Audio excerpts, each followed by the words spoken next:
얘기를 할 수 있을지 모르겠습니다. 그러나 시민의회야말로 이 직접 민주주의에 대한 오랜 꿈을 이제 실현시키는 주제고 이게 지금 당장한 우리 선거하고도 무관치 않습니다. 네, 이재명 대표가 늘 이렇게 얘기하죠. 국민이 정치를 하는 겁니다. 이렇게 수시로 얘기합니다. 맞습니다. 그런데 국민에게는 참여할 방법도 없고 기회도 없고요. 또 이 대의제 민주주의에서 국회의원을 뽑아놓으면 금방 기득권화 대표입니다. 그러니까 시민들에게는 올바른 정보가 전달되지 않은 채로 하나의 그 프레임으로 던져주는 것만 받아들이는 것 뿐인 거예요. 언론을 통해서. 언론도 운동장에 기울어져 있어서 올바르고 공정한 그 판단을 할 수 있는 그런 정보의 접근은 차단되어 있는 거죠.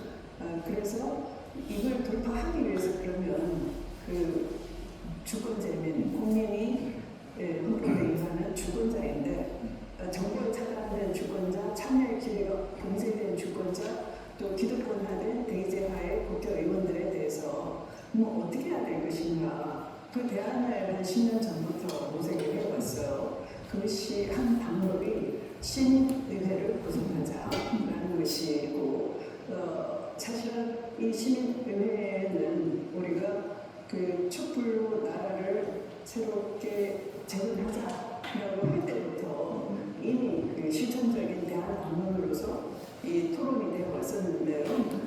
특히 이번 총선에서는 더불어민주당도 역시 이 공천을 앞두고 친명이니 친문이니 이런 개파만 결합되어 있는 것이지 막상은 시민의 목소리가 전달이 안 된 채로 우리가 있는 거죠. 장작불 소가 그런 얘기를 했다고 하잖아요. 국가에서 이 시민은 자신은 단 하루 투표하는 날만 주민이 되고 투표가 끝나고 나면 다시 노래로 돌아간다. 라는 얘기가 있는데 사실은 민주주의라고 얘기하지만 지금 시민들 같은 경우는 투표를 해서 자기가 한 표를 찍는 거 이게 되면 자기가 민주주의 국가의 주민으로서 자신의 권리 행사를 하는 가능성이 없죠. 근데 지금 대민주주의는 기본적으로 상호 민주주의잖아요. 그 상호를 수행하기 위해서 이제 정당들이 존재하죠. 그 정당 민주주의 형태로 이거는 언론기관들, 매스미디어 같은 좀 아직은 중심이 되지 않습니까?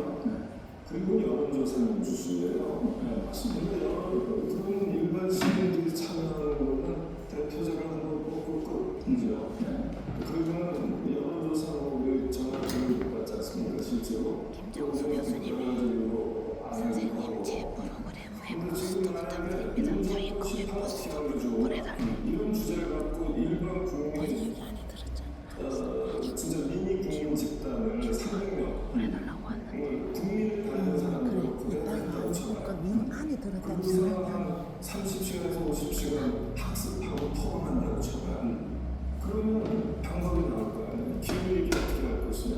심지어 말이에요. 저는 공천을 보면서 각 정당의 공천 방식이 과연 저게 시스템 공천이고 저게 가장 공정한 공천인가 생각해보면 일반 시민들이 말이에요. 유권자라고 그러잖아요. 이 유권자 300명이 모여서 일반 공천, 각 정당의 공천 실태를 다 학습을 하고 과연 어떤 게 국민 대표를 뽑는 공정한 방식인지를 토론하게 해요. 심의하게 해요. 그러면 지금처럼 말이에요. 경선 후보들끼리 토론한 건 안 하는 시스템 공천? 이게 넌센스 아닙니까? 단 한 번의 토론이 없습니다. 정책 토론이. 선거제라는 것은 하나의 우리가 국가의 책무로 국가가 보장하기로 약속한 헌법상의 기본권이 있잖아요. 그럼 그 기본권을 보장할 책무를 진 그 시스템으로 대의제를 우리가 선택한 건데 이 대의제라는 건 영원한 진리가 아니죠. 그래서 이건 늘 어떻게 하는 것이 국가의 책무를 보다 엄정하게 책임을 묻고 또 국가가 그걸 실패하거나 실수했을 때 그걸 시정할 수 있게끔 해야 되는데 그 방식이 이제 선거제라면 그 대의제는 얼마든지 직접민주주의를 요소를 어느 정도 가미할 것인가 우리가 하나의 시스템을 바꿀 수 있는 거죠. 시스템은 늘 발전적으로 개선돼야 되는 것이지 시스템에 의존한 것이 절대 진리인 것처럼 것처럼 못 만진다, 못 건드린다 이렇게 된 것이 바로 오늘날의 이 고인물화된 기득권화된 이 의회를 보면 알 수가 있는 겁니다. 그래서 지금 선거 앞두고 약간 이런 그 우리가 직접 민주주의를 어떻게 그 투입할 것인가 하는 것은 지금 그 현실 정치에 뛰어든 분들이 많이 관심을 가져줘야 되는 겁니다. 여기에 하나의 대의적 민주주의의 긴장 요소로 이 시민의회를 새로 평가를 해야 되고요. 이 도입을 21일 국회에 주요 입법 의제로 올려야 되는 거죠.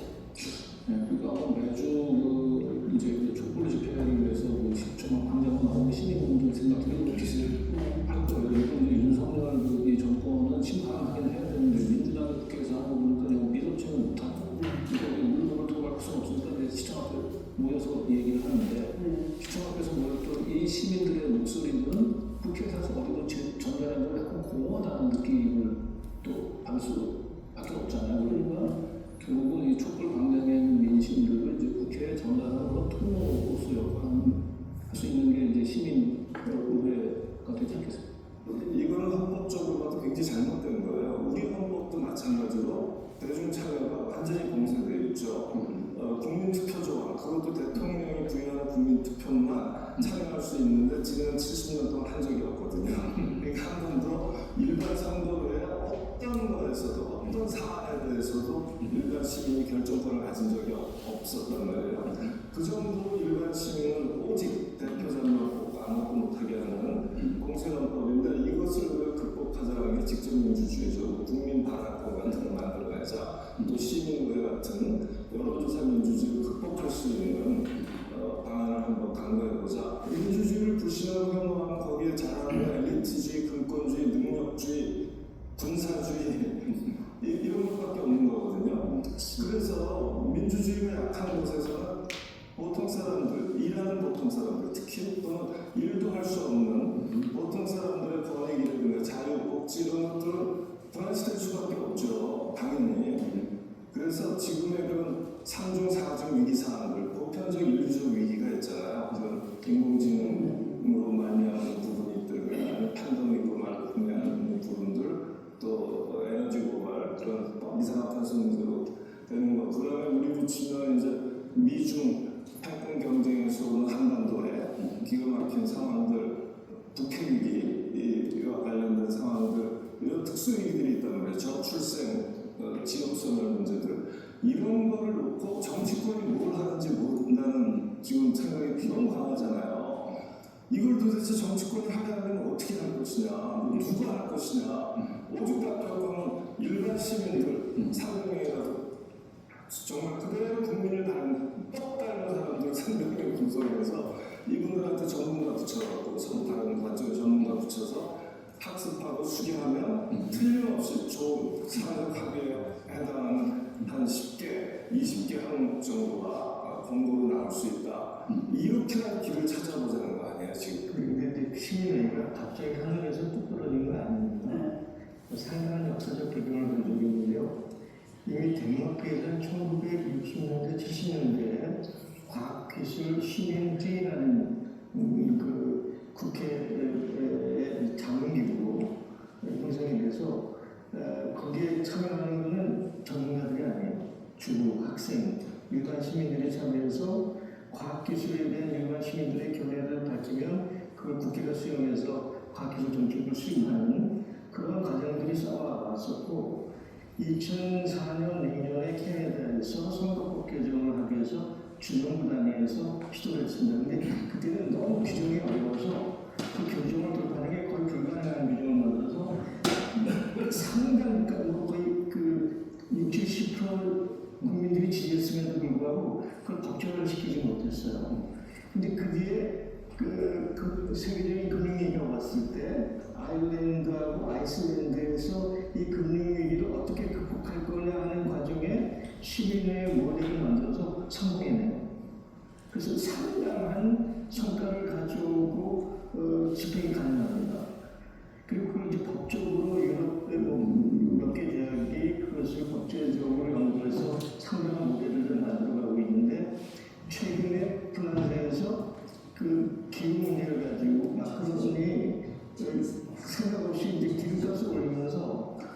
시민들이 반발하고 이러면서 노란조끼하면서 엄청난 대혼란이 발생되죠. 그래서 기후와 이 사회적 혼란을 어떻게 해결할 거냐에 대해서 결국 전 국민이 참여하는 대토론을 구성합니다. 이게 시민의회적 성격을 갖죠. 그래서 수천 개 지방에서 조직을 만들어서 수백만 명이 참여해서 프랑스의 그 기후 문제에 관련된 현안 문제를 토론해서 합의해요. 그러면서 그 불안했던 프랑스 정치가 다시 안정을 찾고 합의를 찾고 중심점을 찾고 미래 방향을 찾아갔거든요.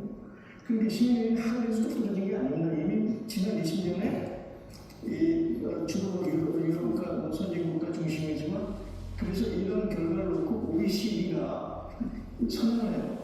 미래 정치 가버넌스, 정치 체제는 해답이 시민에 있다. 라고 OECD가 이미 그 홈페이지에 그렇게 선언한 거 있습니다. 네, 그러니까 우리가 시민의회나 직접민주주의, 국민반환제도라든가 또 국민소환제도, 내지는 뭐 국민투표제도 이런 걸 이제 적극적으로 대의민주주의 한계와 결함 극복하기 위해서 주창해요. 꼭 필요합니다. 그런데 첫 번째로 해야 되는 건 물론 대의민주주의가 잘 돌아가게 하는 거예요. 그 대의민주주의가 우리가 어떤 식으로 직접민주주의를 강화하고 수기민주주의 제도를 활성화시켜도 대의민주주의적 결정이 뭐 99% 정도 할 수밖에 없어요. 다만 아주 중대하기 때문에 중대한 거는 서너 개에도 굉장히 임팩트, 영향력이 크지 않습니까? 그런 의미에서 아주 중대한데 자꾸 교착이 일어나는 거. 그런 걸 이제 시민의회적 방식이나 직접민주적 국민반환제도나 국민투표 방식으로도 다 해야 되고요. 그리고 기본적으로 이제 직접 시민주권, 주권재민의 개념을 좀 급진적으로 사고하고 여러 가지 제도적 상상력을 펼칠 수가 있는 것이죠. 그래서 적용 범주도 넓히고 그래야 될 이제 필요가 있죠. 그래서 지금 이제 말씀대로 OECD 같은 데서는 지금 막 수기의 물결이 막 넘실대고 있다.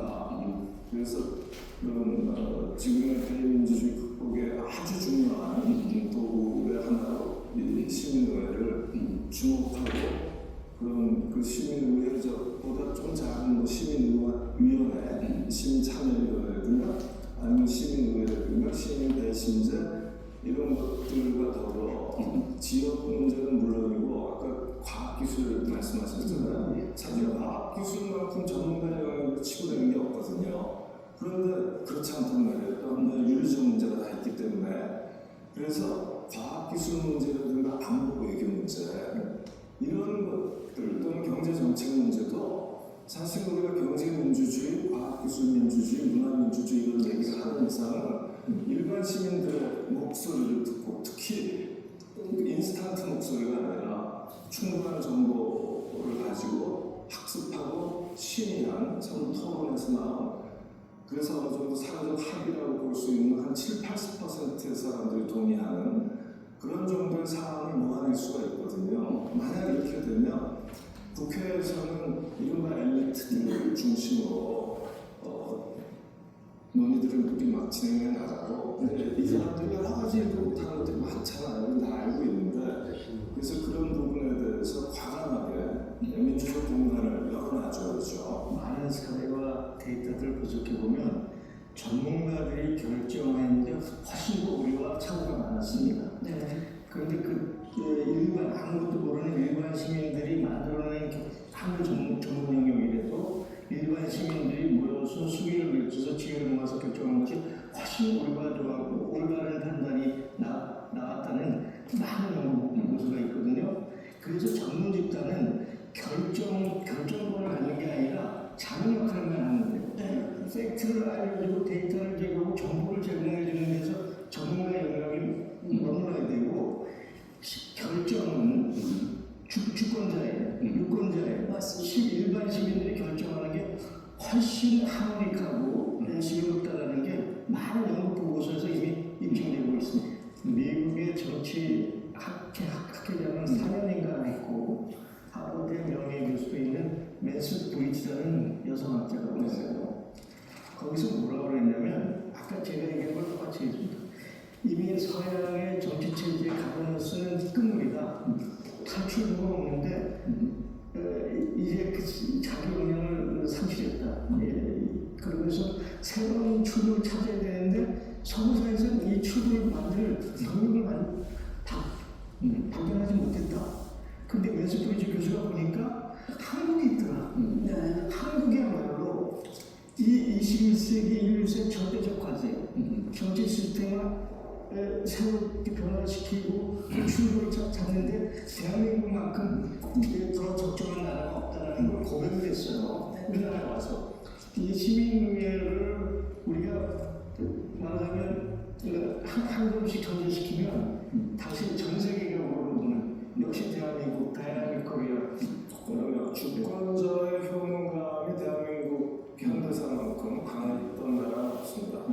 그죠? 4.19, 또 6월 항쟁, 또 87년, 80년, 87년, 그리고 2016년 이로 쭉 연결되잖아요. 그래서 세계가 주목하지 않을 수가 없죠. 그 폭발적인 시민들의 힘과 시민들의 효능감, 직접.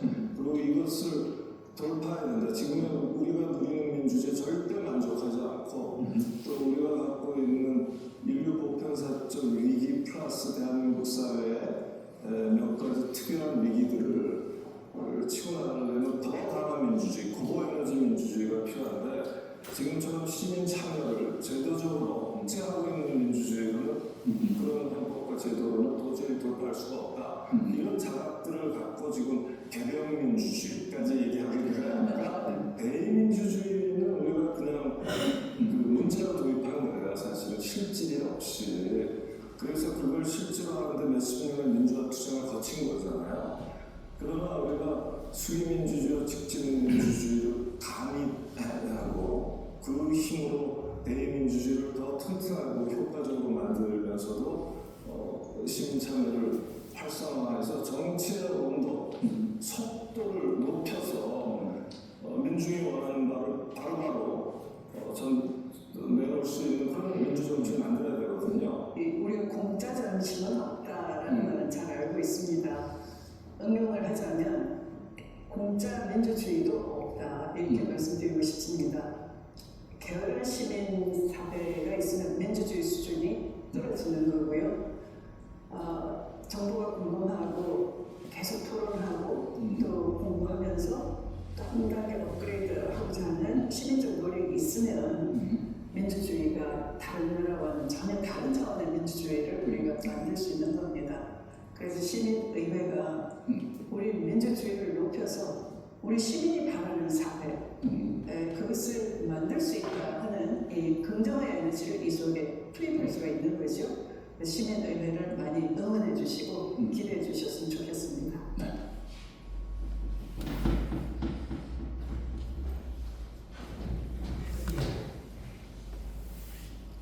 잘 보셨습니다. 그 아주 중요한 말씀 많이 하셨죠. 우리나라가 잘할 수 있다. 저는 이제 그걸 언제 느끼냐면은 좀 켜주시겠습니다. 그 수원대학교 사학비리 투쟁으로 제가 이제 4년 동안 백수 생활했습니다. 4년 동안 백수하는 동안에 지금 탈원전 운동을 열심히 하다 보니까 국내는 무대가 좁아서 좀 세계로 진출해야 되겠다 해가지고 전 세계를 걸어다녔습니다. 그게 시작한 게 2017년. 딱 대만을 가니까 대만 사람들이 원래 한국 사람들을 싫어하고 우습게 보거든요. 근데 2017년 제가 서울에서 부산까지 걸어서 일본을 딱 가니까 일본도 벌써 분위기가 다른 거야. 2017년도에 여름에 일본 딱 가니까 한국 사람들 속으로 상당히 그 사람들이 이렇게 낮춰봐요. 멸시하고 그런 게 있는데 딱 가니까 딱 받들어 보시는 거예요. 야, 민주주의, 한국이 민주주의 선진국이다. 대만 가니까 대만에서도 한국이 최고야. 왜냐하면 대만은 민주주의 자부심이 있거든요.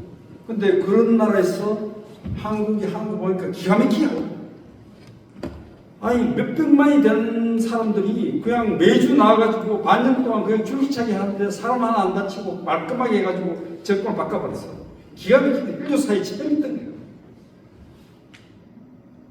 말레이시아가 아니고, 그래 이제 공산도 홍콩도 뭐 감사는 마찬가지고, 공산 이제 베트남, 라오스 이쪽은 잘 모르는 사람들이 뭐 태국만 가도 분위기 달라졌고, 말레이시아를 가니까요.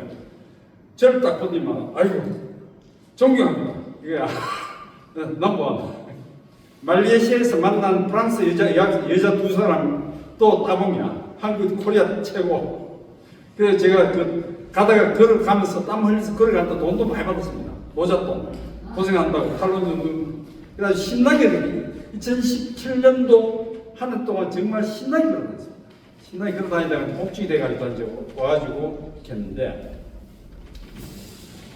지금 그 이야기, 이내경 선생님, 제가 미국에서 정치학자한테 들은 이야기로는 지금 인류 차원에서 민주주의를 제대로 할 나라는 한국밖에 없다.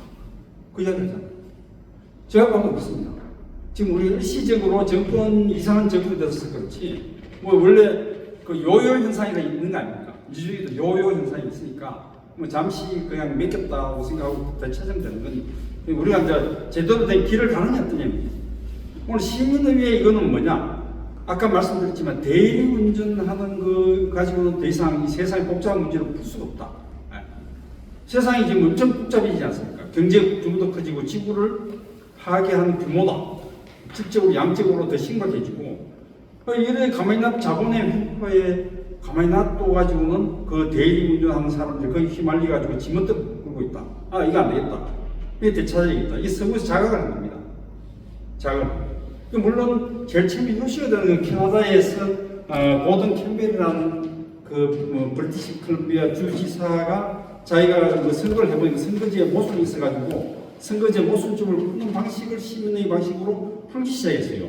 근데 그 방식 보면 아주 재미가 있으니까 2004년도에 재미가 있으니까 다른 나라, 유럽에 있는 다른 나라도 야, 그거 참 재밌는 방식이다 이래가지고 너도 나도 우리도 좀 그 방식 써보자 해가지고 다른 데 막 시작한 거예요. 뭐 금융위기 돌파하는 거, 뭐 인권 문제 돌파하는 거, 그리고 최근에 마크롱이 뭐라고 어디서 썼어요?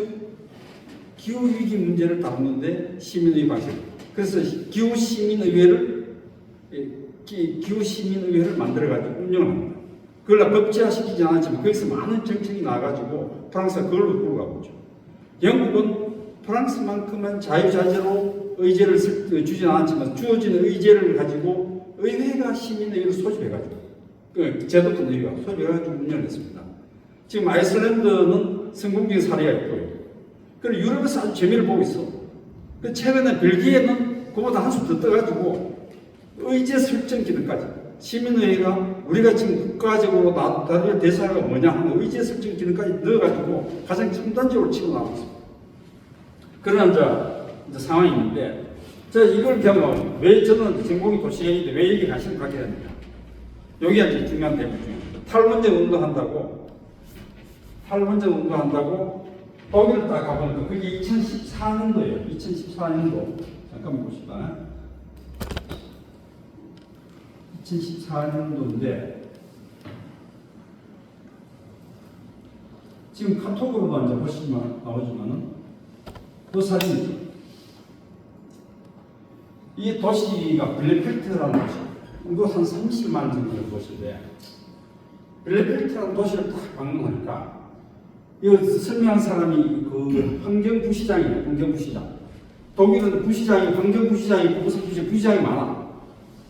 부시장이 많이 넣어가지고 직등된 환경부시장 우리 일회용을 대접을 하는데 보세요. 일회용품 하나도 없죠. 전부 다 유리 제품 아니면 스텐 제품이야. 일회용품이 하나도 없어. 딱 2014년도에 10년 전이잖아요. 근데 2014년에 딱 가니까 이 환경부시장이 뭐라고 이야기하냐면 자기네들은 에너지 전기의 원전 의존율이 주변에서 원전에서 전기를 사들이는 비율이 지금 50%예요. 50%. 나머지는 다른 걸로 사들이고 자기 도시는 원전 의존율이 50%인데 2018년도 앞으로 4년 후가 되면 원전 의존율을 제로로 줄이겠다. 그걸 목표를 저한테 이야기합니다. 어떻게 해서 줄이냐? 50%나 의존하고 있는데 그 주변에 동네에 원전이 많으니까 원자력 발전소에서 들어오는 전기 어떻게 줄이냐니까 자기네들이 시민위원회를 400명을 구성했대요. 400명. 지역대로 그 30만 한 400명을 시민 뽑아가지고 구성을 해가지고 그 시민들을 자유롭게 토론을 붙였다. 후쿠시마 터지고 난 다음에 2017년도 터지고 난 다음에 자유롭게 토론을 붙였지만 시민들이 다 온갖 지혜를 짜내가지고 기존의 시의회가 따로 있는 제도권 의회가 있죠. 있음에도 불구하고 제도권 의회는 도저히 상상할 수 없는 그런 좋은 제안들을 시민위원회에서 다 만들어가지고 제안을 하니까 꼼짝없이 제도권 의회가 따라갈 수 없어요. 그게 여론이 됩니다. 여론이. 그래가지고 자기네들 그걸 목표를 세우고 시민들이 자발적으로 대표순 있는 시민들이 자발적으로 목표를 내세우니까 자기네들도 행정하면 자기네들 자신 있다. 실제 달성했어요. 달성했어. 그 어떻게 달성했냐 물어보니까 프로그램이 다 있다. 그거 가서 견학을 시키는데 제일 핵심적인 거는 목재 플리스를 가지고 그걸 가지고 난방과 전기를 생산하는 시스템을 강구를 해가지고 위에있다. 그 다음에 태양광 보급률도 지금 공략에 있다. 뭐 이런 등등의 그 프로그램이 쫙 있더라고요. 아주 가서 핵심적으로 견학을 했는데 제가 그때 이제 이상을 받은 게 시민위원회라는 것이 작동을 해가지고 기존 의회로 움직였구나. 우리가 지금 우리도 에너지 줄이면 되는 거 알고 이렇게 하면 되는 거 이렇게 하는 게 좋다는 걸 알아요. 근데 도대체 어떤 수단을 가지고 어떻게 해서 그것을 발생할 것인가에 대한 궁금증이 있었는데 얘들은 그 시민위원회라는 것을 도구로 해서 수단으로 해서 목표를 달성합니다. 의사결정을 하고 기존의 기득권들을 갖고 있는 사람들을 개혁을 시킵니다. 기득권을 개혁시킨다는 것은 일종의 권력투쟁입니다. 기득권이 갖고 있는 것을 손실을 시키고 새로운 국면으로 전환하는 거니까 권력투쟁입니다. 그 권력투쟁의 힘을 시민의 힘으로 만들어낸 거예요. 그게 시민의 개념은 그때는 자기네들 시민의회라고 이름을 안 붙이고 그냥 시민위원회라고 시민위원회라고 의회는 어셈블리를 써야 되니까 그러니까 우리는 이제 하고 있었는데 다행히 문재인 정부는 2017년도에 탈원전 선언하고 나름대로 뭔가를 하려고 하긴 했는데 추진력이 없고 막 그게 책임감이 없어서 거지거지 막 되는 바람에 막 엉망이 되버리는데 그런데 2022년도에 어떤 사건이 벌어졌습니까? 이상한 놈 대통령이 됐잖아. 이상한 놈. 그러니까 처분이 없는 거예요. 저는 윤석열이 대통령이 된다는 상상은 뭐죠. 그러고 이제 되고 난 다음에 한숨 쉬면서 이걸 어떻게 하면 좋으냐 해가지고 광무영 교육감하고 의정교사하고 셋이서 만나고 차 한잔 하자 해가지고 서울의 서대문 쪽에 독립문 쪽에 거기 커피숍에서 만나는데 차를 한잔 마셨어요. 마시면서 가만히 이야기 듣고 있자 하니까 갑자기 광무영 교육감이 우리나라도 이제 시민의회를 해야 되겠다. 하면 좋겠다. 이런 이야기를 딱 꺼내는 거예요. 2022년.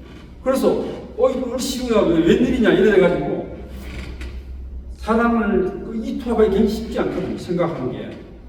광명 교육감 자기 세계가 있고 자기 영역 있고 자기 그 세력이 있고 리더예요. 리더에서 그 이야기가 딱 나오니까 이제는 우리나라도 시민의회가 성공할 수 있겠구만 하는 생각이 딱 들더라고요.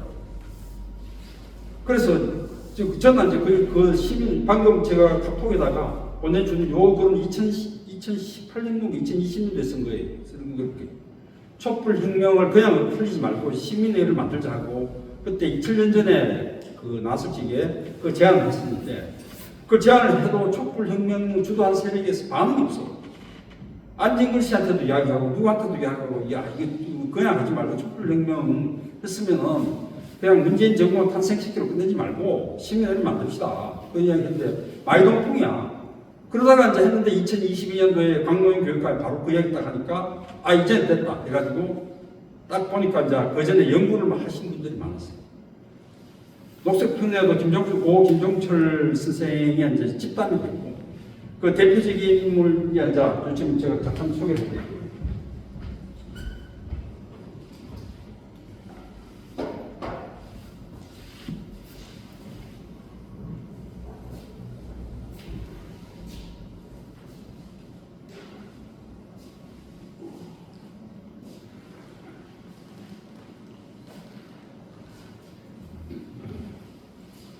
자, 이거 한번 보시죠. 대략 이 추진위원회 여기 지금 이 자리에 오신 분들도 많이 들어와 계시는데, 자, 추미애 장관이 뭐 이런 발언도 하고, 촛불이 있는데, 이게 이제 1월 19일에도 한 번 했었어요. 스튜디오에서. 이런 추미애 장관하고, 그때 민들레의 이민기 대표하고, 강진구, 안홍구 이런 분들이 한번 이때는 제가 그때 시국 상담을 하면서 잠깐 시민의회 언급했는데 제가 이제 그걸 캡처를 해가지고 녹취를 해서 이렇게 만들었습니다. 만들었는데 이제 이런 이야기는 여러분 다 보셨을 테니까 여기에 이제 학자가 이 사람이 이제 고등 킴벌이에요. 제일 먼저 했던 사람이고 마크롱이고 이 사람이 이제 이 사람이 유명한 사람이 시키라는 사람이고 또 이 캐나다의 학자고 이 여자 교수가 지금 가장 지금 지구촌에서 가장 미주의 이론가로서 각광을 받는 겁니다.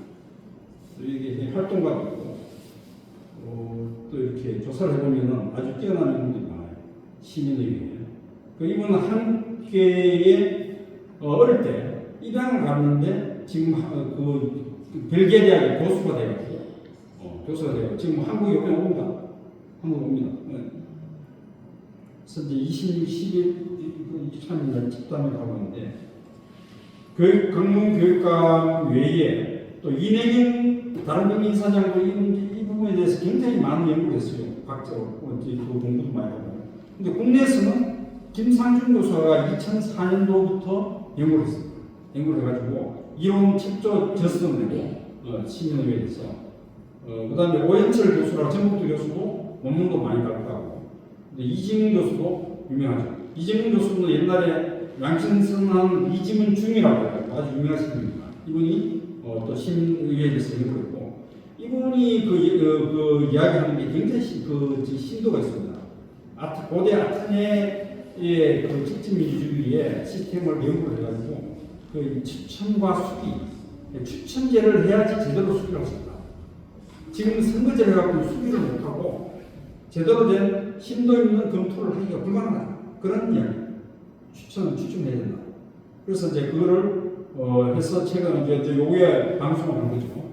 방송한 거고 이제 5월 8일 날 국제 심포지엄을 하는데 그 국내에서 많은 사람들이 연구를 하고 있었다. 10년 동안 이상. 그래서 이제 추미애 장관이 그걸 보고 우리가 추미애 장관 이야기했어요. 추미애 장관은 제가 조선일보 반대 운동하다가 우연히 만나가지고 그걸 잘 알게 되네. 그래서 추미애 장관 이런 시민의 시스템인데 어떻게 생각하니까 자기도 시민의회가 필요하다는 것을 평소에 느끼고 있었다. 그래가지고 이 분야에 대해서 작년에 제가 작년 가을에 만나가지고 이런 걸 좀 같이 논의를 하고 하면 좋겠다니까 또 굉장히 깊이 있게 공부도 하시고 해가지고 여기 방송에도 여러분 나와가지고 완전히 자기 목소리 만들어가지고 이야기하잖아요. 그래서 지금 전체적으로 그 시민의회가 목전에 관심을 받고 있는 그런 과정이 있습니다. 그런데 저는 도시계획 탐사로서 이 시민의회, 기존의 이 학자들이 김상준 교수나 오현철 교수나 또 이 다른 분들이 이야기하는 이 학자들의 주장하는 거하고 조금 더 다른 관점에서 시민의회가 굉장히 중요하다고 생각합니다. 일반적으로 행정을 하거나 정치학을 하거나 이런 경우에는 주민들하고 몸으로 부대끼는 사례의 경험이 별로 없어요. 그리고 이론을 하면서 정치 시스템을 이렇게 바꾸면 좋지 않느냐 이런 이야기인데 진짜 도시계획을 하다 보니까 주민들하고 부대낄 일이 많아요. 의사결정.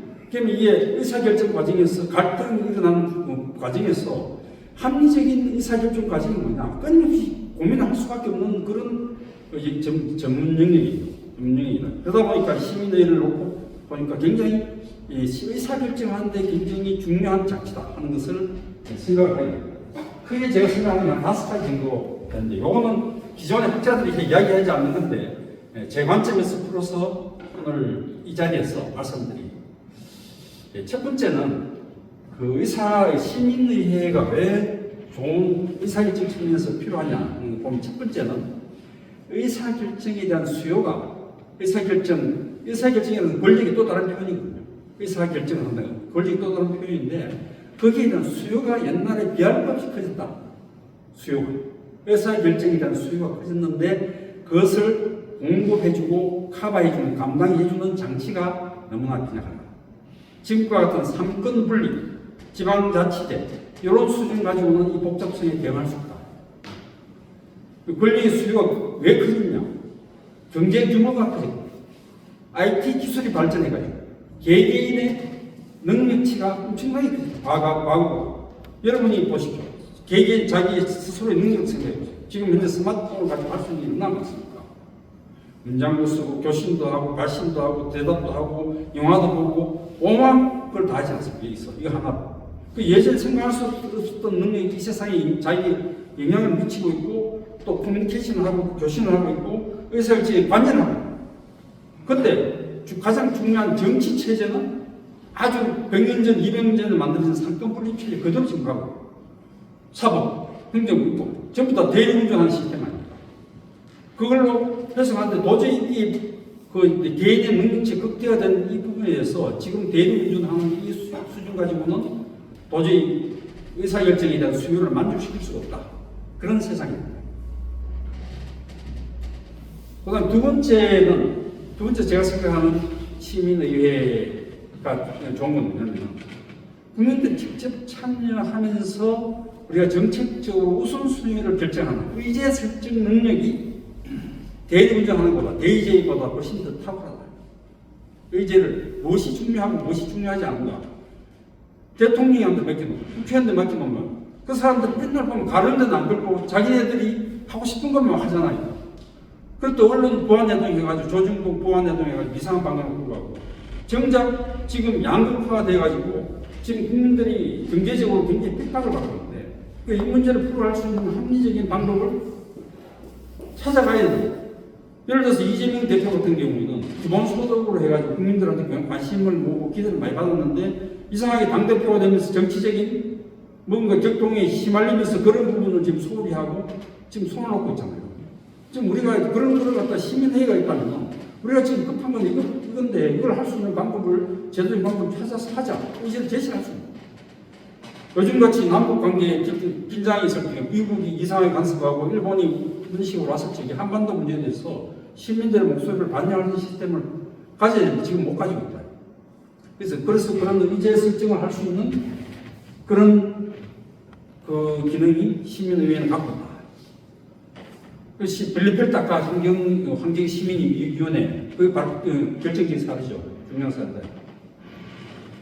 그다음 세 번째는 의사결정을 하는데 질적인 수준을 업그레이드할 수 있다.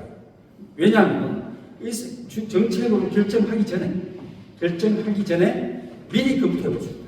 미리 검토. 제가 20년 전에 독일을 가니까 슈투트가르트 여러분 도시 아니에요? 슈투트가르트가 벤츠가 있는 도시예요. 벤츠가 있는 도시, 기업이 있는 도시인데 굉장히 잘 사는 도시입니다. 그 잘 사는 도시에 옆에 조그마한 도시를 갔더니 인구 9만이에요. 인구 9만 도시를 갔더니 시의회에 방문했어요. 시의회를 방문하니까 여기는 의사결정을 어떻게 하냐니까 도시계획의 중요한 포인트를 결정하는 과정에서 그 시의회 의원 한 사람이 주민들을 초청한 거죠. 주민들이 도시계획의 내용에 대한 여러 가지 컨텐츠를 갖다가 시의회 베개에다가 그림을 쫙 붙여놓고는 시민들 보고 어느 게 좋았냐고 감상을 하라. 우리가 지금 요 현안에 대해서 검토해본 외관으로는 A, B, C, D, E, F 안이 있다. 그래서 너희가 봤을 때 어떤 안이 좋냐? 그러면은 주민들이 자기 땅이 걸린 이해관계가 있는 걸 선택하지 못합니다. 그게 가장 좋은 안이 선택이죠. 사전 예비적으로 미리 검토하는 그런 시스템이 독일은 옛날부터 갖고 있습니다. 우리는 도시계획하면 어떻게 합니까? 도시 기본계획 수립하면 어떻게 해요? 전문가한테 용역을 맡겨가지고 그러면 시장이 자기 입맛대로 개입을 용역을 하청을 준 당사자니까 자기 입맛대로 전문가들은 이런 안으로 이 가는 좋습니다 하는 요걸 딱 하면은 그 자기 생각에는 이거야. 좀 바꾸면 좋겠어.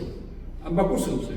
왜냐하면 계약 체계를 해가지고 돈을 지불하는데 그냥 이제 그 시장이 뭐 노골적으로 그렇게 하진 않지만 그 중에 이제 저기 뭐 시청 공무원 시켜가지고 하는데 그렇게 이제 시청 공무원이 이제 어떻게 뭐 하든지 의회 의원이 하든지 누구 영향이 있는 사람이 간섭하게 반드시 그걸 넣어놓고 이제 공청회를 해요.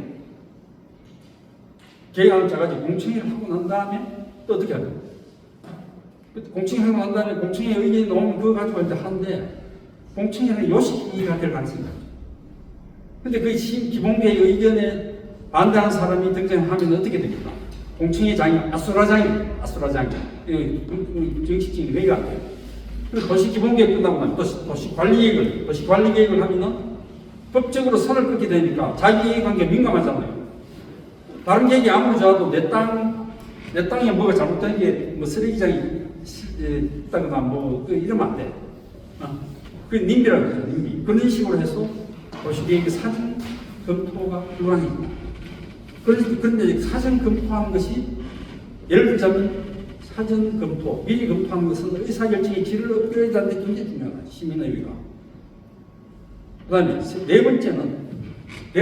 이 네 번째가 가장 중요한 덕목이라고 생각해요. 기존의 국회는 의사결정을 제때 안 합니다. 제때 못합니다. 가장 중요한 의제가 있고 정치적 이해관계에 걸리기 시작하면 세월아 내오라. 그래서 지금 얼마나 지금 민생이 필요하다고 빨리 결정해야 된다고 생각하는 분들이 많이 있는데도 불구하고 미뤄지는 것도 많잖아요. 그러면은 시민의회는 뭐냐? 시민의회는 소집에 의해서 선거됩니다. 법적 제도로 당대가 있다 할지라도 소집을 해서 결론을 내도록 하기 때문에 소집한 다음에 토론하고 수기하는 데 시간은 좀 걸리겠죠. 반년이나 1년쯤 가까이 걸리겠지만은 그래도 소집된 그 기간에는 의사결정을 하게 됩니다. 제때 의사결정, 중요하다고 생각되는 의제에 대해서 적어도 1년 안에는 결정한다. 굉장히 중요한 겁니다. 의사결정을 제때 한다. 그게 하나, 네 번째. 그 다음에 다섯 번째 이야기는 시대가 때가 됐다. 왜 때가 됐느냐? IT 기술이 발달해가지고 예전처럼 사람 모으고 뭐 의사를 묻고 이렇게 하는데 돈이 별로 안 돼요. 이제 시민의회를 소집을 하면요, 오프라인에서 모이는 거는 몇 번만 하고 웬만한 것은 줌으로 다 해요. 줌으로 할 수 있어요. 그렇죠? 줌으로 이제 주고 소위원회별로 또 토론하게 만들고 또 한꺼번에 모이는 것도 카톡으로 연락해가지고 다 미리 자료주고 공유하고 오늘처럼 이렇게 바로바로 다 되지 않습니까? 비용이 적게 IT 기술의 발달로 의사결정을 한 비용이 훨씬 줄어들었다. 그런 시대에 접어들기 때문에 지금 시민의회가 갖고 있는 의사결정 단계의 5가지 장점, 이거를 우리는 눈여겨봐야 돼요. 제가 이거 오늘 강의하는 내용 가지고 이걸 칼럼을 하나 쓰려고 합니다. 예, 칼럼을 써서 이야기를. 그리고 이제 이거를 비판한, 시민의회를 비판하는 쪽에서 이야기를 하는데, 어제 그저께인가 행정학자 분이 걱정을 하더라고요. 시민회의 한번 하려고 그러면 그래도 돈이 제대로 하려고 그러면 한 번 소집해서 결론을 내면 한 70억이 된다. 70억입니다. 그렇게 얘기했는데, 제가 국회 1년 연간 운영 예산을 찾아봤더니 6,300억입니다. 국회의원들 뭐 봉급 주고 뭐 보장 봉급 주고 뭐 이렇게 운영하는데 6,300억. 국회 예산이 제 생각보다 별로 적어서 많이 들지 않아서 약간 놀랐는데 어쨌든 거기에 비하면 시민의회 예산이 그렇게 많은가요? 왜냐하면 시민의회가 다루는 의제는 기존 국회가 다루기 힘든 의제를 많이 다룹니다. 그렇기 때문에 그 생산성이라는 가성비 보면은 상당히 괜찮은 것이다. 이렇게 이야기하고, 지금 어제 그 이지문 선생 이야기는 또 한 추천제의 장점이 뭐냐면은 대표성을 갖기 때문에 수비를 제절로 하게 된다. 지금 선거제는 잘난 사람, 돈 있는 사람이 출마를 해서 상대적으로 누가 나느냐는 선거를 해서 그 사람이 국회에 가서 뭔가를 하도록 되어 있잖아. 그렇죠? 중요한 것은 그 사람이 돈 있는 사람이 출마를 해서 상대적으로 누가 나느냐는 선거를 해서 상대적으로 누가 나느냐는 선거를 해서 그 사람이 국회에 가서 뭔가를 하도록 되어 있잖아. 그렇죠? 중요한 것은 그 사람이 그 사람은 어떻게 하냐? 10중 8구는 변심하죠. 10중 8구는 변심. 변심하지 않은 척 하면서 변심합니다. 결정적인 표결이라면 변심이에요. 제가 그걸 언제 느꼈냐면 4대강 관련도 엄청 열심히 했는데 그때 한나라당이 유승민 의원, 박근혜 의원 엄청 반대했어요. 운하 반대했는데 나중에 표결 단계대로 어떻게 했습니까? 그 사람들은 운하 찬성으로 4대강 찬성으로 돌아서고 민주당, 심지어는 민주당도 반대를 하다가 표결 단계 딱 들어가니까 예산 심의한 표결 단계 딱 들어가니까 찬성으로 돌아서요. 찬성을 아주 고급스럽게 해요. 그냥 찬성한 게 아니고 집단 퇴장을 해버려요. 집단 퇴장을 하니까 자동 표결을 해가지고 예산 그대로 통과됐어요. 그런 식으로 이 대립이 되니까 문제가 생깁니다. 그런데 이진문 선생이 어제 이제 그저께 글을 칼럼 올린 거 여러분 칼럼 보시면은 이제 추첨제 시민회의를 하게 되면은 우리가 평생을 살아간 30년 동안 살아가는 동안에 내 주위에 사람이 시민의회 의원으로 작은 시민회의든 큰 시민회의든 임기 2년제라면은 될 확률이 3%는 3%. 자기가 계산해야 됩니다. 우리나라 국민들 숫자하고 시민의 숫자하고 크고 작은 시민의 3% 우리가 주위에 있는 사람 중에 3%예요. 저는 계산을 다시 해봤어요. 왜냐하면 임기 2년은 길어.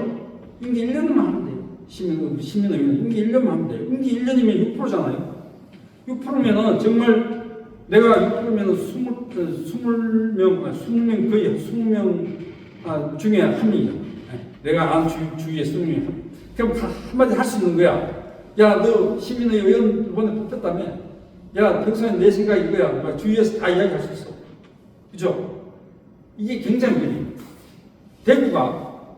대구가 왜 이게 지금 보수가 됐냐? 제 나름대로 해석을 하면은 박정희 때부터 한 몇십 년 동안 권력이 정상에 있는 사람 대구 쪽에서 배출되다 보니까 전화를 한 통 내지 두 통만 청와대 하고 있는 거예요. 그러니까요. 그런 경험들이 다 있어. 그러니까 그 달콤한 맛을 잊지를 못하는 거야. 그 생리적인 이게 호르몬 작용을 하는 거예요. 그 권리를 당연한 것처럼 수십 년 동안 노려왔는데 그걸 뺏기면 싫은 거예요. 저는 그렇게 생각합니다. 그래서 우리가 추첨제를 한다는 그 수기성을 가지고 접근하는 부분이다. 그러한 부분은 이제 좀 말씀을 드리고 제 의견 말씀을 마쳐갑니다. 일단 이 정도 하고요. 또 궁금하신 거 질문 부탁드리겠습니다. 예, 말씀. 네, 저는 민주 시민교육공동체 모디라는 네. 단체를 운영하고 있고 사단법 문제와 해외 친구들의 평소에 교육사업을 할 수 있는 곳이고요. 시민의회에 대해서는 전적으로 공감은 합니다. 이게 오래 전부터 예전에 이진문 우리 교수님부터 시작해서 그 취지라든지 필요성 그리고 지금 현재 시대적 요청 이런 것들은 전적으로 공감을 하는데 제가 궁금한 것은 이 시민의회와 제도의회와의 관계와 위상을 어떻게 설정을 하시는지 그거를 말씀드리면 예를 들어서 말씀드릴게요. 캐나다의 브리티시 컬럼비아 주지사 고든 캠벌이 2004년도에 선거에 됐을 때 어떤 현상이 있느냐면 자기네 투표율은 근소하게 앞섰는데 득표율은 근소하게 앞섰는데 전체 77석 중에 75석을 독점했다. 그런 현상이 있어요. 그러니까 이 사람 자기 깜짝 놀란 거예요. 자기가 이게 선거를 이겼으면서 불구하고 득표율은 별로 차이가 안 나는데 어떻게 해서 이게 독점을 하냐. 말이 안 됩니다. 이 선거제를 고쳐야 됩니다. 선거제도. 이 선거제도를 고치려면은 기존의 의원들을 가지고는 이 선거제도를 고칠 수 없다. 전부 다 이해관계가 되어 있으니까 이거는 시민들이 직접 그것을 고칠 수 있는 시스템을 해가지고 보완해서 해야 되겠다. 그래서 시민의회를 출범시킨 거예요. 또 한 가지 사례. 프랑스 마크롱 대통령이 기후 위기 문제를 거론하려고 여러 번 노력을 했는데 잘 안 돼요. 제도권 의회는 모든 자본 권력하고 어떤 형태로 결탁이 되어 있기 때문에 기후위기라는 계획안이 들어가게 되면 반드시 손실이 발생합니다. 소극적입니다. 적극적이지 않아요. 그러니까 마크롱은 야 이거는 기존 의회에 맡겨가면 안 되겠다. 기존 의회도 스스로 우리가 이거는 중요한 의제이긴 하지만은 우리가 다루기는 좀 굉장히 힘든 주제다. 인정하는 그런 주제들. 그거는 이거는 의회 시민의회로 하면 어떠냐 하니까 그 의회에서 찬성할 수밖에 없죠. 왜냐하면 중이 제 머리 못 바꾸니까. 중이 자기 이해관이 걸리게 있는 문제의 기후위기를 그 문제를 해결하는 기존 기업들이 타격을 보니까 그 문제에 손을 댈 수 없잖아요. 그러니까 이제 시민이 찬성을 합니다. 영국은 한수 더 떴어. 영국 한수 더 떠. 영국 의회가 이거 우리가 좀 이거 다른 건 몰라도 기후 문제 이거는 해결했는데 우리가 지금 중이 제 머리 못 박는다고. 야, 이 우리가 해갖고 안 되겠다. 시민들이 소집하자. 그래가지고 무슨 말인지 아시겠죠? 네. 그러한 개념부터 접근하면 됩니다. 기존 의회가 다루기 힘든 것부터 해나가면 됩니다. 그 부딪히는 경우에도 부딪히는 것도 부딪히는 갈등도 국민들이 알고 기존 의회가 갖고 있는 기득권하고 시민의회가 발족이 되가 거기서 의견 충돌이 생기는 이런 부분에 대해서 갈등이 반드시 생기게 되겠죠. 또 그걸 또 극복하는 과정이 있어야 돼요.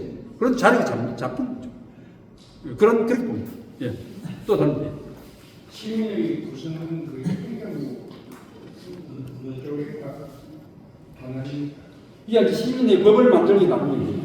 지금 우리가 지금 생각하기는 중요한 국회 대통령 직속으로 하는 방안이 있고, 그다음 국무총리 직속으로 하는 방안이 국회의장 직속으로 하는 방안이 여러 가지 방안이 있을 수 있어요. 그건 이제 오늘 좀 더 해봐야 되고, 이번에 5월 8일 국제 심포지엄 하니까 그때 제안들 몇 가지 나올 겁니다. 그때 이제 해가지고 하면 돼요. 또 다른 질문, 예. 예, 앉아서 말씀해 주십시오. 예. 지금 그 기후 문제 프랑스 얘기를 많이 하셨는데 대부분 사람들이 기후 문제를 단편적으로 지금 보고 있는데 그 원인이 뭔가를 보면은 우리가 자동차가 생겨남으로써 이산화탄소 배출로 인해서 또 기계산업이 발달되면서 일어난 문제거든요. 그래서 저는 이제 현장에서 31년 동안 시내버스를 하다 보니까 예. 제일 중요한 건 자동차를 줄여야 해결될 문제이고 그 자동차를 줄이기 위해서는 대중교통을 제대로 해야 된다는 생각을 하고 지금 우리 대중교통 수준은 전혀 사회적 약자나 어떤 제도라는 어떤 누구나 평범하게 이용할 수 있는 그런 시스템이 전혀 안 돼가 있거든요. 서울 같은 데는 그나마 이제 중앙차로제 같은 거 조금 이제 비치고 있는데 제가 볼 때는 뭐 비좁은 개살구 정도로 보이는데 그런 그 대중교통을 시스템화하면은 항상 사람들이 이동하는 이동권에서 시스템적으로 제도적으로 자발성을 발휘할 수밖에 없는 그래서 그 시민들이 스스로 어떤 자발성을 만들 수 있는 그런 구조가 되는데 지금 현재 원탁회의라든지 이런 것을 수시로 하는 걸 보면 항상 나오는 그 사람들이 나오고 그리고 일반 사람들이 어떤 자발적으로 나오지를 않아요. 그렇죠. 의회를 구성하려면은 보통의 시민들이 자발성을 발휘할 수 있는 어떤 그런 방안은 있습니까? 캐나다에서 시행할 때 어떻게 했냐면 예산을 확보했어요. 브리티시 컬럼비아 주지사가 직접 주도한 거니까 예산을 확보해서 참가하면서 추첨으로 뽑아가지고 그 인구 비례별로 딱 해가지고 성별, 지역별, 인구, 그 연령별로 해가지고 잘 뽑아가지고 수당을 줍니다. 당신 일 안 하고 와서 회의하니까 수당 주고 교통비 주고 다 해요. 그 예산을 씌워가지고 운영을 하는 겁니다. 그러면 추첨으로 해가지고 이제 왔잖아요. 추첨해서 오면은 동네 건달도 될 수 있는 거예요. 동네 건달이라고 함부로 의사결정할 수 없어요. 왜냐하면 기명으로 투표하니까. 자기 이름 올려갖고 하니까. 그러면 이제 물가 친구들이 야, 너 가서 어떻게 투표를 했냐. 그거 찍어서 왜 거기 했어? 자기가 뭐라고 이야기해야 될 거 아니야. 공부를 해야 돼. 뭐라고 말을 하면 나는 왜 거기에 투표했다. 이유를 이야기해야 될 거 아니에요. 공부를 할 수밖에 없는 거예요. 자기 이름이 걸렸어요. 그게 추첨제가 추첨을 하게 되면 자동적으로 수기 쪽으로 갈 수밖에 없는 거예요. 예. 지금 현재 시민 주민 주체하고 현재 진행 상황이 남에까지 와가 있는지 지금은 기준 주체가 그럼 지난 2022년도 6월달에 그 이제 티타임을 가지고 출발을 이제 했는데 그 스토리를 해보니 그래가지고 우리끼리 막 집단위를 또 한번 했어요. 집단위를 해가지고 그때는 강남교육감하고 그때 유명 전 인사들이 많았는데 뭐 하여튼 관련된 분들을 한번 2020년 6월달에 집단위를 하는 그 자료들이 제 카페에 다 있습니다. 오늘 와보시면 다 있어요. 그 다음에 2023년도 12월달에 있어요. 그 사이에 그 전에 이제 기록을 쭉 보니까 2017년도에 녹색평등 김종주 선생이 또 여러 전문가들과 집단위를 했어요. 큰 집단위가 3번 있었습니다. 3번 있어가지고 작년 12월달에 결정되었어요. 작년 12월달 집단위를 하면서 이제 국제 심포지엄을 해서 우리가 이것을 제대로 홍보를 하자. 왜 국제 심포지엄을 하느냐? 이 나라 국민들이 시민의회가 있다는 것을 잘 모르는 사람이 대부분. 그러니까 시민의회가 있다는 것을 알리기 위해서는 국제 심포지엄을 하면은 외국의 전문가들이 와서 다 각 나라에서 성공적으로 하고 있다. 이것을 심포지엄을 하는가 동시에 언론사하고 인터뷰를 합니다. 언론사 인터뷰를 하고 유탐사 같은 데서 보도를 하고 하게 되면은 사람들이 이제 알게 되는 거야. 아, 시민의회라는 것이 다른 나라에서 잘 하고 있구나. 잘 하고 있구나. 이걸 이야기해요. 그래가지고 우리가 지금 현재 갖고 있는 난제 사이가 있는 게 있잖아요. 뭐 기본소득도 있고, 뭐 검찰 개혁도 있고, 언론 개혁도 있고, 뭐 이런 의제들 다 시민에서 다 다룰 수가 있어. 그러니까 그 의제를 당면한 과제들을 해결할 수 있다. 이래가지고 이제 그 국제세금이나를 해서 이제 그 문제를 풀어가려고 하고 있고, 지금 이번 왜 그 이제 추미애 장관한테 제가 그걸 제가 가을에 접촉을 했냐면은, 그제는 추미애 장관이 국회로 등원을 할지 어떨지 몰랐어요. 왜냐면 5선식이 났기 때문에 국회 다시 갈지 어떨지 몰라가지고 이제 그 어떤 국회의원한테 그걸 제도화하는 것에 대한 제안을 해서 그 국회에 가면은 좋을 것이냐 하는 것을 그들 검토를 했어요. 검토를 하고 있던 차에 추미애 장관이 자기가 뭐 어떤 매스컴투에서 다시 국회로 들어갈 생각을 갖고 있다. 이런 잘 됐다. 그 추미애 장관한테 이것을 한번 이야기하면 어떻겠냐. 추미애 장관한테 이야기하니까 그때 좋다, 너무 좋다. 자기가 이걸 갖다 한번 국회에 들어가게 되면 추진해보겠다. 그렇게 해가지고 그게 이야기된 게 작년 가을이었어요. 얼마 안 됐어요. 그래가지고 이제 12월 달에 모여서 집담회하고 집담회한과 동시에 유탐사에 계속 스튜디오에서 방송하도록 하고 요새 민들레 막 릴레이 기고하고 막 그러잖아요. 만화도 만들고 지금 28분짜리 이것도 만들고 저도 오늘 내려와서 강의하고 이런 식으로 지금 홍보와 이게 정책화를 동시에 지금 추진하고 있어요. 그래서 이제 만약에 추미애 씨가 국회에 들어가게 되면 추미애를 뭐 좋아하는 국회의원 그룹이 생겼다니 그게 하나의 세력화 되는 거죠. 그 그룹에서 추진하면 돼요. 그 그룹에서 추진하면은 뭐 저는 입법화가 되리라고 봅니다. 왜냐하면 이게 늘 상설제가 있지만은 시민에게 있어도 기존 국회에서 다루기 힘든 건 다른 거니까 국회의원들도 손해볼 게 없죠. 예를 들어서 뭐 에너지 전환 문제라든가 기후위기 문제 이런 남북 문제도 민감하잖아요. 이런 문제는 시민의회에서 어떤 이야기 하느냐 들어보고 그다음에 기본소득도 있죠. 토지 공개념도 있어. 부동산 뭐 이런 민감한 기존 의원들이 잘못 따랐다면 자기 정치적으로 부담이 되는 이런 과제들을 얼마든지 시민에서 하면 됩니다. 그래서 제 제도가 좀 빨리 되더라고요. 예.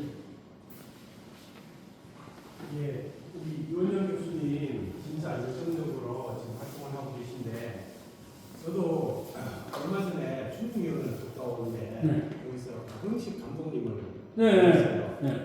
박 감독이 제가 서울에 가면은 박 감독 집에서 자고 그러는데 한 번은 직접 민주당을 만드는 게 자기 꿈이라고 그러더라고요. 그러면서 그날 가장 핵심이 추점제였어요. 그러니까 그 추점제라는 것이 괜찮겠냐 그러니까 방금 우리 이 교수님이 설명한 거 거의 비슷한 식으로 얘기를 하더라고요. 그래서 너는 이 아이디어를 어디서 얻었냐 그러니까 자기는 뭐 여러 이제 아마 저기 여러 외국 매체에서 있는 그것도 하고 또 본인이 갖고 있는 생각도 있더라고요. 그래서 내가 그러면 그 파일을 만들어 가지고 내한테 좀 주라. 그러면 내가 좀 알리겠다고 얘기했는데 제가 추천을 했는데 오늘 들어갔더라고요. 오늘 들어왔어요. 오늘 연락이 왔어요. 예, 그래서 굉장히 우연이지만 우리가 어떤 삶을 살 때 모든 사람들이 이게 도저히 이제는 안 되겠다 생각할 때 대안을 찾게 되는데 모든 사람들의 의견이 지금 보면은 시민의회 쪽으로 모아지고 직접 민주주의를 해야 된다. 왜 지금까지 했던 민주주의가 더 이상 제대로 작동하지 않고 있다는 것을 모든 사람들이 알고 있기 때문이라고 저는 생각이 들어요. 그렇죠. 그래서 이것을 진짜 잘해가지고 한번 우리가 해봤으면 하고 저는 개인적으로 그래서 생각입니다. 예, 감사합니다. 그래서 요즘 이제 국제학술 심포지엄을 이제 5월달에 8일 열게 되는데 5월 8일 날 이제 여기에 굉장히 많이 달아요. 이 프랑스 그 고든 캠벨이 옵니다. 유명하신 그 지금 나이가 한 80 다 돼가. 그 2004년도 히트친 그 세계적인 스타예요. 그러니까 이분을 섭외한다고 상당히 공을 많이 들었어요. 이분은 또 비행기도 지금 비즈니스 클래스로 모셔야 돼. 돈도 많이 들고. 근데 이분은 이제 모시고 성공했고, 또 한 사람은 그 아까 그 여자분 있잖아요. 아주 멋진 여교수.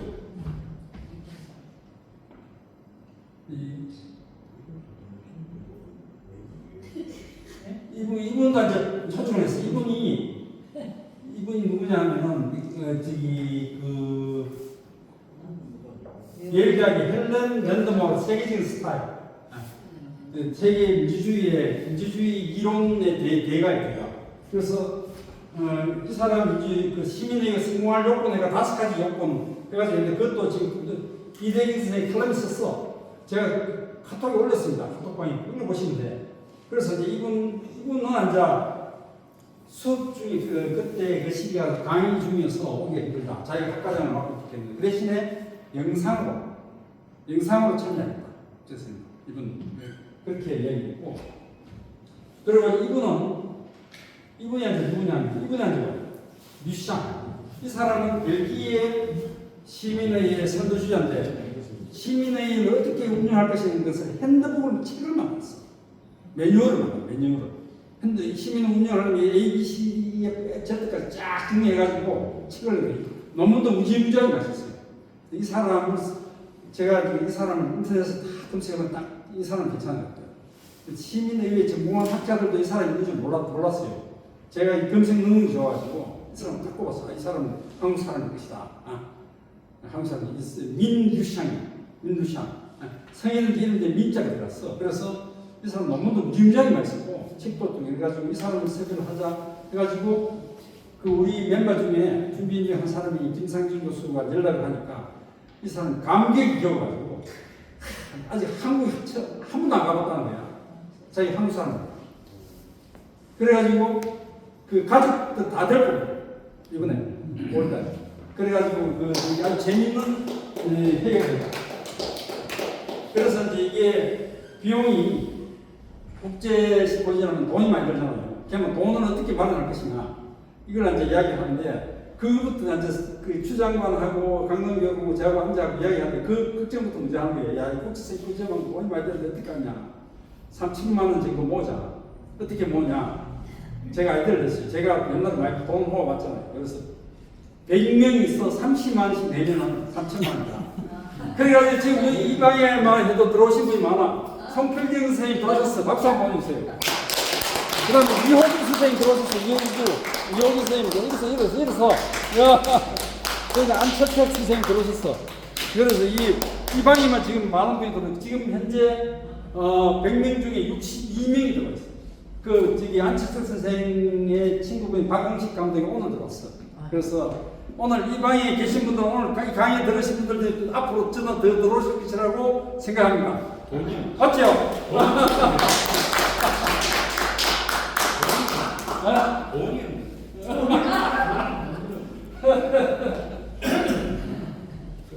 자, 그래서 이제 이거 이렇게 하고 또 다른 질문 있으십니까? 질문. 예. 나와야 될 책은 어떤 게 있죠? 예. 시민의회. 시민의회 검색해 보면요. 저기 국회 전자 잠깐 제가 볼게요.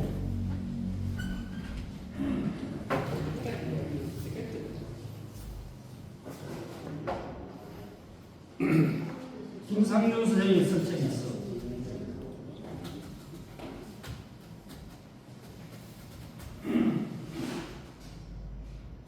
논문은 뭐 이번 검색해보면 굉장히 많이 나있고요.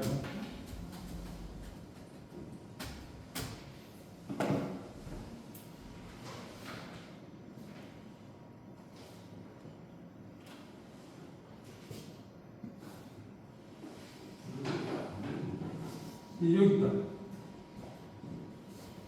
이 시민의회론이라는 책이 있죠.